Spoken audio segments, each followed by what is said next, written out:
कधीच नाही चुकणार तुमचे फेवरेट टीव्ही शोज झी5 सोबत, तेही एकदम फ्री। अय्या आई, एवढे दागिने? हो अगं, हे परंपरागत आपले घरचे देवीच्या अंगावर चढवण्याचे दागिने आहेत. आई, हे सगळे दागिने आपले आहेत? हो. बरोबर, तुला कसं कळेल? मध्ये उत्सव बंद होता ना, आता कसं पुन्हा ह्यांची युती झालीये, त्याच्यामुळे उत्सव पुन्हा सुरू झालाय.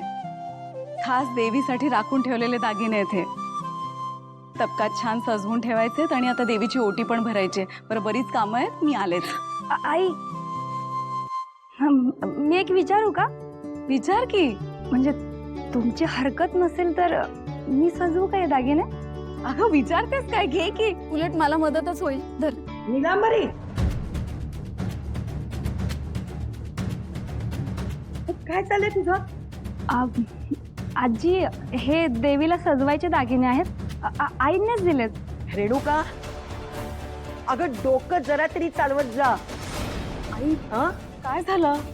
गाडे पाटलांच्या घराण्याचे परंपरागत दागिने हे दागिने देवीच्या अंगावर चढवायचे आहेत.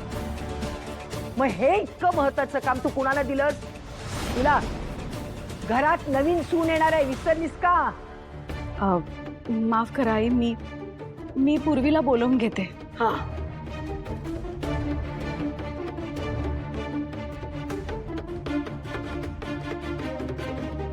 काय झालं? अरे तर काय सांगू, देवीच्या दागिन्यांचं काम या रेणुकानं पूर्वीला द्यायच्याऐवजी हिला दिलं. आता घरात नवीन सून येणार आहे, तेव्हा तिचा मान तिला मिळाला नको का? आजी अगं काय बोलतेस तू? वहिनी या घरची मोठी सून आहेत ना, एवढं मानाचं काम त्यांनी केलं तर काय बिघडतंय? अरे अरे सिद्धू, नवीन येणाऱ्या सुनेला जर असा मान दिला ना तर तिची घरी येण्याची ओढ वाढते, म्हणून आई असं म्हणाल्या. हो आई, पण ते सगळं लग्न झाल्यानंतर ना, पूर्वी अजून या घरची सून झाली नाहीये. झाली नाही काय, होणार आहे ना ती. आणि तू विनाकारण आमच्या बायकांच्या मध्ये कशाला पडतोयस रे? जा तू तुझ्या कामाला लाग. बरं, जातोच आहे मी. एकच गोष्ट सांगतो की मला हे जे काय चाललंय ते पटत नाहीये. हा हा, तुला पटतं की नाही पटतं विचारले का? रेणुका, जा पूर्वीला बोलावून घ्या दे. हो आई.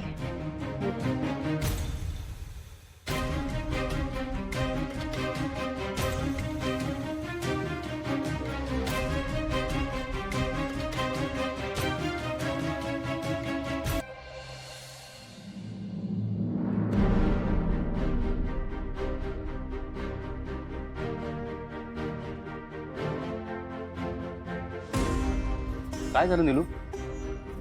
अगं कोणावर चिडली आहेस का? अगं बॅग का पॅक करतेस? अगं काय झालं? कुठे बाहेर चाललीस का तू? काय झालं सांगशील का मला? काय झालं? नवीन काय घडणार आहे? हा, या घरात आतापर्यंत जे घडत आले ना तेच घडलंय. हो पण नेमकं काय घडलंय सांगणार आहेस का मला? अपमान अपमान अपमान, फक्त या घरात माझा अपमानच होतो. मी का राहू इथे? मी झाले घर सोडून. तू बस. हे बघ, अगं मला कळेल असं सांग, कोणी केलं अपमान? सिद्धूचं लग्न ठरल्यापासून घरातली सगळी महत्वाची मानाची कामं कोणाला? त्याच्या बायकोला मिळणार. माझ्या पदरी काय फक्त टोमणे आणि अपमान. आणि हे सगळं ना फक्त तुमच्यामुळे घडतंय. मी काय केलं आता यात? तोच तर प्रॉब्लेम आहे, तुम्ही काही करतच नाही. हो, त्या सिद्धूकडे बघा, त्याचा घरात कसा जम बसलाय. आणि तुम्ही एका तरी गोष्टीच्या मागे ठामपणे उभं राहतात माझ्या?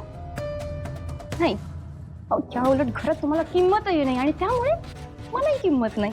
हे बघ, तू काय बोलते? तुला तरी कळतंय का? खरंच ना, माझं आधीच डोकं फिरलंय, अजून नका फिरू. तुम्ही जा इथून.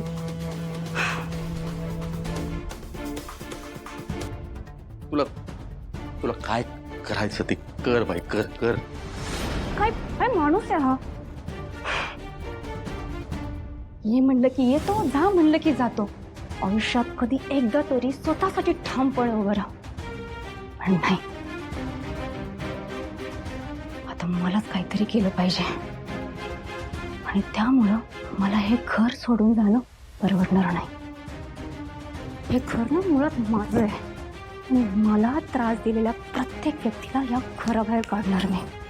आणि देवी आईच्या उत्सवासाठी मला त्रास दिला, आता या देवी आईच्या उत्सवामध्येच काय करणार ना, फक्त बघाच. आणि हा निलांबरी गाडे पाटीलचा शब्द आहे.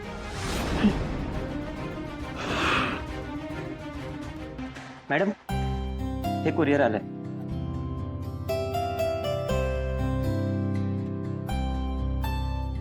थँक्यू. माझ्या नावाचं काय लेटर आलंय?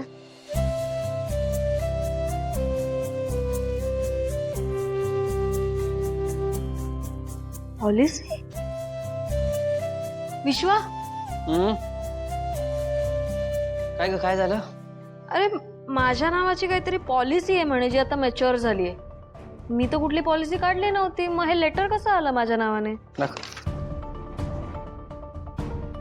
अच्छा, म्हणजे झाली मच्युअरी पॉलिसी. काय म्हणजे? अगं, आई बाबांनी माझ्या नावावर माझ्या 5व्या वाढदिवसाला एक पॉलिसी काढली.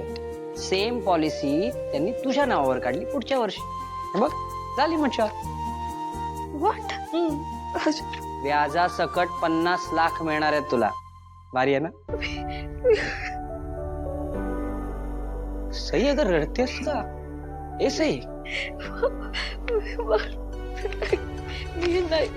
अगं काय झालं? अगं सई, काका, काय रे बाळा, तुला रडायला काय झालं? ती पॉलिसी मी मी मी कशी घेऊ काका? मी खरंच नाही घेऊ शकणार ती. पॉलिसी तुझ्या नावावर, तुलाच घ्यावी लागणार ना. पण काका, मी तुमची कोणीच नाही लागत, तरी सुद्धा तुम्ही मला असं काय?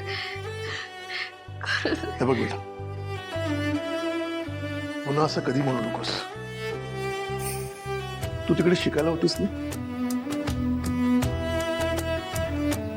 इथे एकही दिवस असा नाही गेला की आम्ही तुझी आठवण नाही काढली. प्रत्येक सणाला तुझी काकू आमच्या सोबत तुला सुद्धा कपडे घेत होते.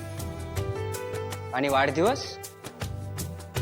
तू तिथे असलीस तरी देखील दरवर्षी आई बाबा तुझा वाढदिवस साजरा करायचे. का माहितीये?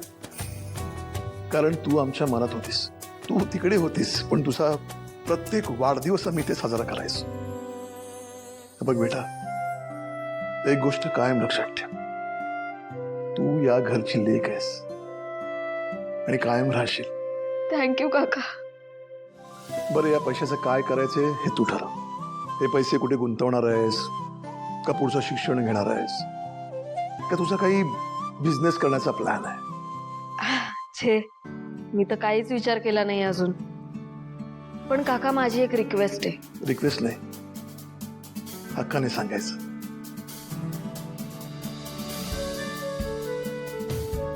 काकू येईपर्यंत हे तुमच्याकडेच ठेवा. काकू आल्यानंतर तुम्हा दोघांच्या आशीर्वादानेच मी हे ऍक्सेप्ट करेन. नाही म्हणू नका. ठीक.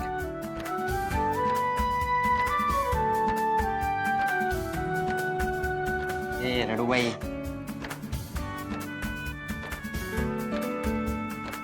काय गुणीपोर आहे. तिला सून करून घेण्याचा विचार माझ्या मनात दिवसेंदिवस पक्का होत चाललाय. झी 5 ॲप डाउनलोड करा आणि पहा सर्व एपिसोड्स एकदम फ्री.